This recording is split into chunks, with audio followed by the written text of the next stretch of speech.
Assalamualaikum dan salam sejahtera. Nama saya Muhammad Izzat Auf, memegang nomor matriks BA 24110198. Pada hari ini, kumpulan kami akan membentangkan tajuk berkaitan cabaran pengurusan konflik dalam pertikaian Laut Cina Selatan, analisis berdasarkan peranan ASEAN dan China.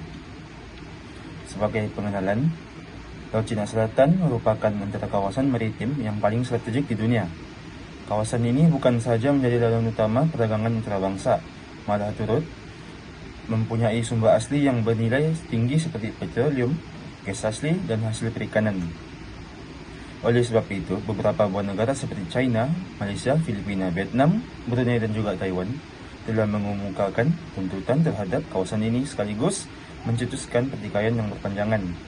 Selain itu, melibatkan isu kedaulatan, pertikaian ini juga memberikan kesan kepada dalam aspek keselamatan dan kestabilan serantau. Tindakan China melalui tuntutan 9-Line seperti peningkatan aktiviti di kawasan yang dipertikaikan telah meningkatkan ketegangan dan menarik perhatian kuasa-kuasa besar seperti Amerika Syarikat.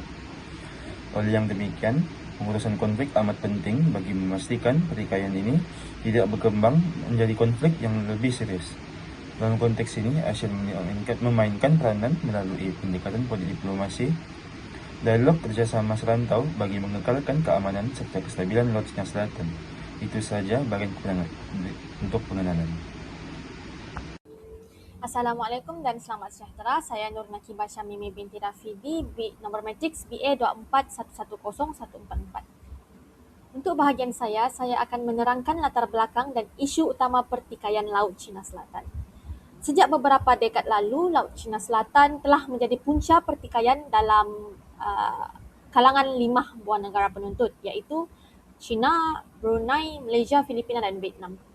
Disebabkan bilangan pihak yang terlibat serta kerumitan pertikaian ini, ia digelar sebagai ibu kepada segala pertikaian wilayah oleh Bavira pada tahun 2004 kerana ia berpotensi meningkat menjadi konflik antarabangsa yang serius.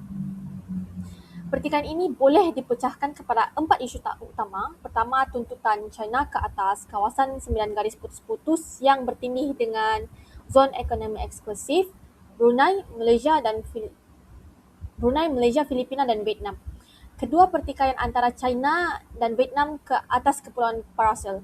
Ketiga pula, tuntutan Brunei ke atas dasar laut sekitar Louis Sarif tanpa menuntut mana-mana ciri di Laut Cina Selatan. Dan keempat, tuntutan bertindih ke atas Kepulauan Spratly yang melibatkan 4 negara, China, Vietnam, Filipina dan Malaysia. Setiap negara penuntut ini mempunyai asas sejarah dan undang-undang tersendiri. China menuntut kedaulatan berdasarkan tinjauan sejarah, aktiviti perikanan dan rondaan tentera laut. Malah pada 2009, China turut menghantar peta 9 garis putus kepada Pertubuhan Bangsa-Bangsa Bersatu. Vietnam pula menegaskan kedaulatannya ke atas Paracel berdasarkan peta yang dilukis oleh Sarjana Doba pada tahun 1630 hingga 1653, serta tuntutan dinasti Nguyen pada abad ke-18. Bagi Spratly, tuntutan Vietnam berasaskan dokumen kolonial Perancis pada tahun 1933. Filipina pula menuntut Kalayaan Island Group menerusi deklarasi Presiden Marcos nombor 1596 pada 1978. Manakala Malaysia menuntut kedaulatan ke atas 7 pulau atau batu karang di Spratly berdasarkan Konvensyen UNCLOS pada tahun 1982. Dari sudut pengurusan pertikaian, Farwell pada 2011 menyatakan sesebuah negara boleh menggunakan salah satu daripada 3 strategi, iaitu kerjasama, eskalasi atau penangguhan. China dilihat mengamalkan strategi penangguhan di Paracel antara tahun 1959 hingga 1974 sambil memperkukuh kedudukan ketenteraan di pulau itu. Kemudian pada pertengahan 1980-an, China beralih kepada strategi eskalasi dengan menduduki Fairy Cross Reef pada 1988 dan Mischief Reef pada 1994. Selepas insiden Mischief Reef, China kembali kepada strategi penangguhan sambil meneruskan reaksi diplomatik negara-negara Asia Tenggara lah.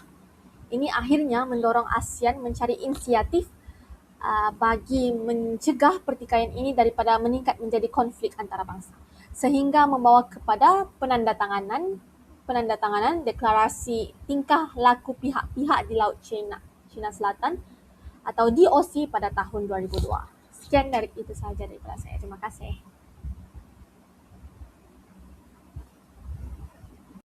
Assalamualaikum dan salam sejahtera. Seterusnya saya akan menerangkan tentang strategi pengurusan konflik ASEAN dalam menangani pertikaian Laut China Selatan. ASEAN menggunakan pendekatan diplomasi, dialog dan kerjasama serantau bagi mengurus konflik. Berbeza dengan pendekatan ketenteraan, ASEAN lebih mengutamakan penyelesaian secara aman untuk mengekalkan keamanan dan kestabilan di rantau Asia Tenggara. Menurut Mustaza dan Saidin 2020, matlamat utama ASEAN bukan untuk menyelesaikan tuntutan kedaulatan secara muktamad, tetapi mengelakkan konflik daripada menjadi lebih tegang. Salah satu mekanisme utama ialah ASEAN Regional Forum atau ARF. Forum ini menjadi platform dialog keselamatan yang menghimpunkan negara-negara ASEAN bersama kuasa besar seperti China, Amerika Syarikat, Jepun dan Australia. Melalui ARF, negara-negara dapat berbincang membina kepercayaan serta mengurangkan risiko salah faham yang boleh mencetuskan konflik. Selain itu, ASEAN Defence Minister Meeting ADMM dan ADMM Plus turut memainkan peranan dalam meningkatkan kerjasama pertahanan dan keselamatan maritim. Walaupun mekanisme ini tidak dapat menyelesaikan pertikaian wilayah secara langsung, ia membantu memperkukuh komunikasi dan kerjasama antara negara. Seterusnya ialah Declaration on the Conduct of Parties (DOC) yang ditandatangani pada tahun 2002. DOC menggalakkan semua pihak menyelesaikan pertikaian secara aman dan mengelakkan tindakan yang boleh meningkatkan ketegangan. Namun, kerana DOC tidak mengikat dari segi undang-undang, ASEAN dan China masih meneruskan rundingan bagi membentuk Code of Conduct iaitu COC yang lebih berkesan.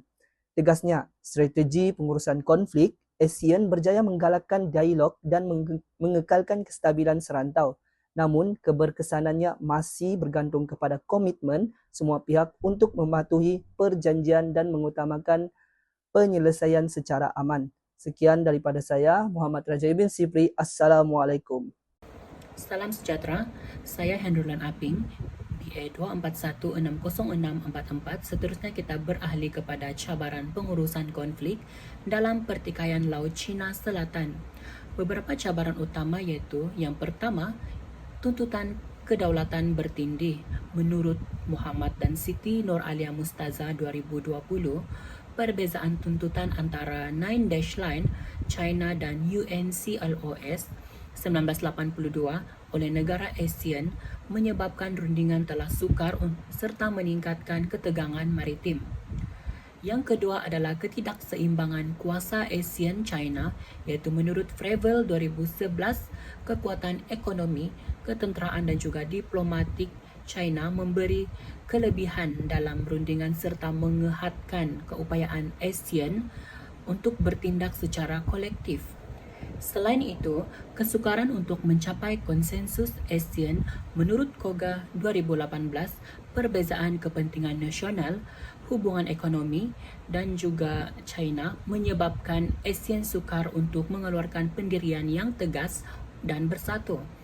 Di samping itu juga, kelemahan mekanisme yang sedia ada, iaitu menurut Thayer 2013, mekanisme seperti TSC, DOC, ARF dan juga ADMM Plus dan rundingan COC lebih berfungsi sebagai platform dialog kerana tidak mempunyai penguatkuasaan yang mengikat. Jadi kesimpulannya adalah ASEAN perlu memperkukuh perpaduan, mempercepat pelaksanaan Code of Conduct COC dan memastikan pematuhan UNCLOS 1982 bagi menjamin keamanan serta kestabilan laut Cina Selatan. Assalamualaikum dan salam sejahtera. Nama saya Nurul Sabrina binti Rahman, BA 2411018. Hari ini saya akan membentangkan tentang analisis keberkesanan strategi ASEAN dalam konflik Laut Cina Selatan. Konflik ini digelar sebagai the mother of all territorial disputes kerana melibatkan tuntutan bertindih oleh China, Vietnam, Filipina, Malaysia dan Brunei. Dalam konteks ini, ASEAN memainkan peranan penting sebagai mekanisme serantau untuk mengekalkan keamanan. Sumbangan utama ASEAN dapat dilihat melalui Treaty of Amity and Cooperation TAC 1976 yang menolak penggunaan kekerasan serta Declaration of the Conduct DOC 2002 yang menjadi komitmen bersama ASEAN dan China untuk mengelakkan konflik bersenjata. Selain itu, platform seperti ASEAN Regional Forum ARF, East Asia Summit EAS dan ADMM Plus telah membantu membina keyakinan dan kerjasama keselamatan. Namun, kelemahan strategi ASEAN ialah prinsip konsensus yang menyebabkan kenyataan bersama terlalu umum, DOC yang tidak mengikat secara undang-undang serta perbezaan kepentingan negara anggota yang melemahkan kesepaduan. Untuk masa hadapan, ASEAN perlu mempercepat perundingan Code of Conduct COC yang lebih meningkatkan kerjasama pertahanan melalui ADMM Plus, mengekalkan prinsip ASEAN Centrality dan memperkukuh hubungan dengan kuasa luar seperti Amerika Syarikat, Jepun dan Australia. Kesimpulannya, ASEAN berjaya mengekalkan keamanan relatif, tetapi masa depan pengurusan konflik Laut Cina Selatan bergantung kepada kesepaduan ASEAN dan keberkesanan COC. Sekian daripada saya, terima kasih. Baik, sebagai kesimpulan, kita dapat fahami bahawa pertikaian Laut Cina Selatan merupakan isu yang kompleks kerana melibatkan tuntutan kedaulatan, kepentingan ekonomi, keselamatan maritim dan persaingan geopolitik antara negara-negara yang terlibat. Walaupun ASEAN telah mengambil pelbagai inisiatif melalui pendekatan diplomasi dan kerjasama serantau, masih terdapat juga beberapa cabaran seperti tuntutan yang bertindih, perbezaan kepentingan dalam kalangan negara anggota ASEAN, serta ketidakseimbangan kuasa dengan China. Oleh itu, keberkesanan pengurusan konflik bergantung kepada komitmen semua pihak untuk menghormati undang-undang antarabangsa, mengutamakan dialog dan mengelakkan tindakan yang boleh meningkatkan ketegangan. Akhir kata, diharapkan usaha kerjasama seperti ASEAN, China dan juga semua negara yang terlibat dapat ditentukan bagi memastikan Laut Cina Selatan kekal aman, stabil dan selamat demi kepentingan rantau Asia Tenggara serta masyarakat antarabangsa. Sekian dari kami. Assalamualaikum.